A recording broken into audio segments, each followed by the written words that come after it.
although sometimes it's hard even for me to believe it. But we had already done the Fantastic Four and I think maybe the X-Men, I can't remember the order, but my publisher came to me and he said, Stan, I want you to come up with another superhero. So I said, okay, went home, and when my publisher said do something, I'd better do it because I wanted to keep my job. I thought, what can I come up with now? And the most important thing in a superhero at first is the superpower. Once you get that, everything else comes along. So I thought, what power will I give a new guy? And I saw a fly crawling on the wall.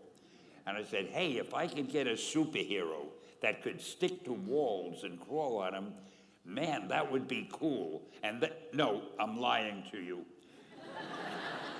I don't think the word cool was in use then. I probably said it'll be groovy. I'll never lie to you.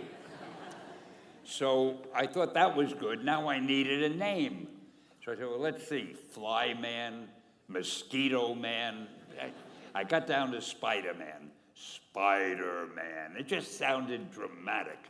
So, okay, I had my hero, I had his power, his name, and then I figured just for fun, I'm going to give him personal problems, because except for you people who that your lives are perfect, but most other people have personal problems. And then I thought I'd make him a teenager, because there were no teenage superheroes that I knew of at the time. So armed with all that wonderful material, those great ideas, I ran into my publisher's office and I told him. This was my reaction, the reaction he gave me. Stan, that is the worst idea I have ever heard. First of all, and he started to give me his, because he's a very logical man, very intellectual. First of all, people hate spiders, so you can't call a hero Spider-Man. You want him to be a teenager? Teenagers can only be sidekicks. And you want him to have personal problems? Stan, don't you know what a superhero is? They don't have personal problems. Well, I left the office disappointed, but obviously a much wiser man. And I couldn't get Spider-Man out of my system. So we were about to kill a magazine. I think it was called Amazing Fantasy. It wasn't selling well, and we were sending the last issue to press.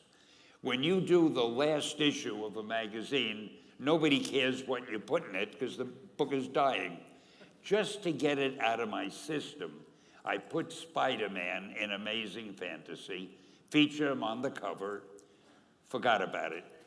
A month later, all the sales figures came in.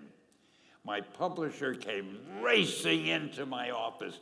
Stan, you remember that character we both loved so much, Spider-Man? He said, let's do him as a series.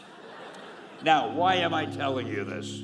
Besides the fact that I have to kill a little time. If you have an idea that you genuinely think is good, don't let some idiot talk you out of it.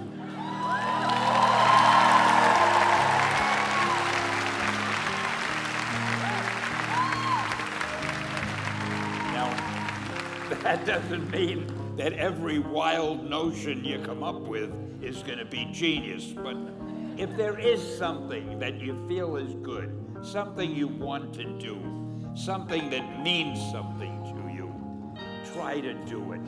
Because I think you can only do your best work if you're doing what you want to do, and if you're doing it the way you think it should be done, and if you can take pride in it after you've done it.